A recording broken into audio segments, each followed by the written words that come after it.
The other day, I realized there was a problem with how that people like myself go about trying to educate folks like yourself in wildlife photography.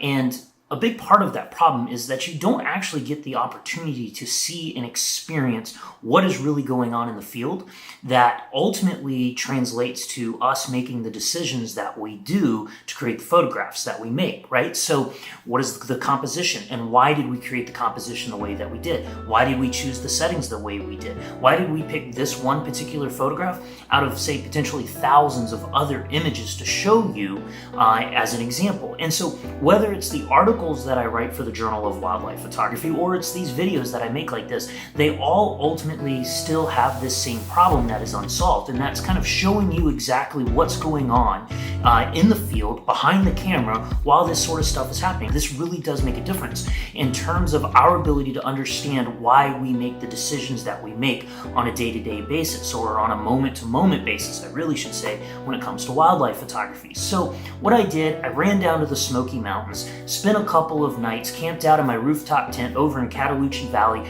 right at the very beginning of the elk rut. Now, at the moment, it's still a little bit warm, and so there's not a lot of activity going on down there, but we did have one big bull that was already starting to round up his harem and stuff like that. So I set up my tripod, my video camera, all that sort of stuff, got a little bit of footage of elk moving around, and the idea behind doing this is I want to replay this video for you and kind of maybe take you guys through this sort of play-by-play, this moment by moment, in terms of how I see and think and photograph wildlife. Like I said, this is a totally different way of doing things. I've never done this before. I've never seen this done before. So it's somewhat experimental. Maybe it will work. Maybe it won't. I'll let you guys be the judge of that. But please, by all means, let me know what you think about this.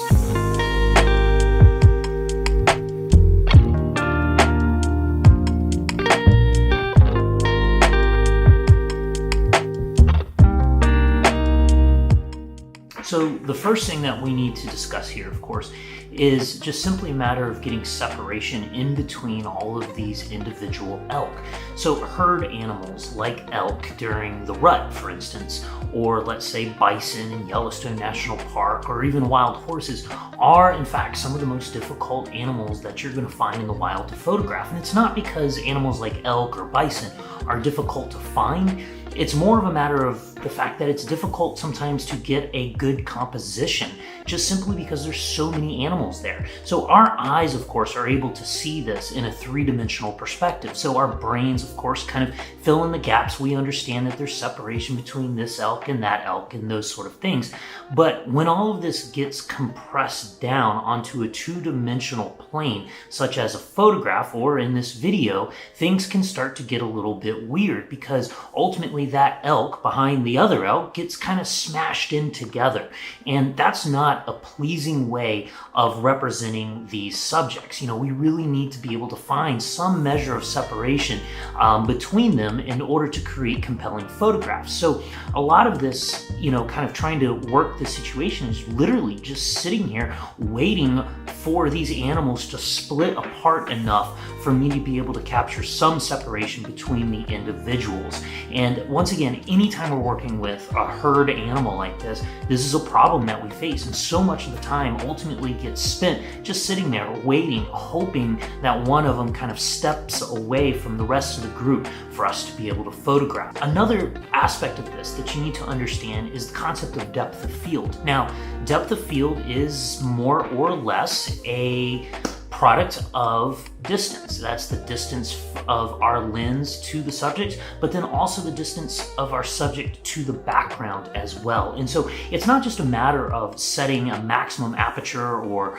you know, f2.8 or f4 or something like that in order to get the effects that we want here. It's also very much tied into how far away we are from our subject and how far away our subject is from the background as well. So in this particular instance, I am photographing with a Nikon 200 to 400 lens. Now that's a lens with a maximum aperture of f4. So I'm shooting with my maximum aperture here of f4, and I want you to take a look at how much detail you can find in that background. Now that background, those trees, they're probably 100 plus yards behind the elk, and yet there's still enough detail back there to be able to make out individual trunks of trees. You can make out the detail and some of the texture inside of the individual clumps of leaves on some of the branches. Now, of course, all of this changes, however, as that elk continues to get closer and closer and closer to the camera. So the further the subject is from the lens, right, the more detail you're going to have in your background. That's even at f2.8 or f4. But the closer that that subject gets to your lens,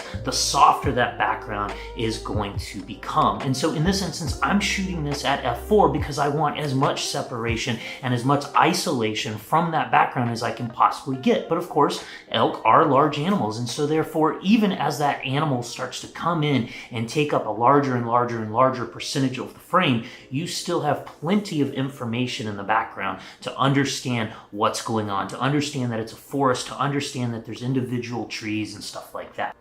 So of all the situations that kind of occurred out here with this one particular bull, the one that I chose to show you guys with this harem walking directly towards me, I chose that specifically because it's the strongest of all the different compositions. Now I've got plenty of footage and plenty of opportunities with elk that are kind of profiled to me, but when a large bull elk is walking straight towards you, that is always going to have so much more impact with your photographs or with the composition than it would otherwise if the elk is just kind of walking across the scene. So let's take a look at this other clip here real fast, and you can see exactly what I mean. Now consider this versus where the bull was coming towards us. As you can see, it's got a completely different feel to it. With those animals coming towards us, we're able to create a much more compelling photograph for our viewers. Okay, going back to the video here, let's do this one more time, right? And so you can see as I start to get this incredible amount of isolation with this large bull elk coming straight towards me with that more compelling kind of arresting sort of, positioning and composition here, this is where we start to actually get into a photograph that I want to create. So literally there may have been an hour or 2 hours of sitting out here with this herd of elk waiting for this one moment in time. And isn't that photography in general, right? We're creating this one little snapshot in time essentially, and everything has to come together in order to create a compelling photograph. In general, I'm looking for more of these kind of fine art type compositions. And so looking at this entire scenario as that bull and his girls are coming towards us, as you can see here, that it's really this point in which that bull becomes completely separate from the rest of the girls and is coming straight towards me, and I'm down at this nice low angle shooting up at him, that you have unquestionably the most arresting composition out of all of it. And so this is it right here. This is the moment that I'm waiting for. 2 hours, whatever it was that I spent out in the field with these elk, all boils down to this one moment here. And so when it comes down to somebody like me, as a professional photographer trying to also educate other photographers to do what I do, this is why seeing all of this stuff unfold in the perspective of this video clip, I feel like really helps, because now you get the opportunity to see exactly what happened and exactly what went into kind of waiting for this moment where this bull elk was separated from everything else and all the other elements of the composition kind of came together as one. And so, this is going to be the photograph that I would make out of this. Given that that bull is coming straight towards me like this, I would probably flip my camera vertical, right? Take a portrait orientation of this guy coming straight at me, and I would absolutely positively stick him smack dab in the middle of my composition. I recognize that that basically flies in the face of everything you've probably ever been told about composition, using the rule of thirds, never bullseyeing your animal or anything like that. But I'm here to tell you that rules are meant to be broken. It's just, you've gotta understand why the rules are there to begin with in order to be able to successfully break them. And so by sticking this bull elk smack dab in the middle of the composition and coming straight at me like this, I'm able to invoke this, primal response deep down inside of your brain in which all of a sudden there's this genetic connection back to, say, 25,000 years ago when, yeah, you and your family were wearing loincloths and wielding spears, and suddenly here's this 1,500-pound animal looking straight at you, walking straight at you, and that means one thing: danger, right? And so by being able to create that little teeny tiny subconscious or unconscious emotional response, I'm able to make you, the viewer, just stop for a split second in your tracks and look at the photograph. And given the amount of stuff that we're bombarded with every single day, the general attention span of most people looking at photographs today is something in the neighborhood of half a second. And so that's all you need, is that half a second ability to grab somebody's attention, make them look at something, and you're already moving in the right direction. And that photograph is going to stand out immediately above the hundreds of thousands of other images that they're bombarded with every single day in their lives.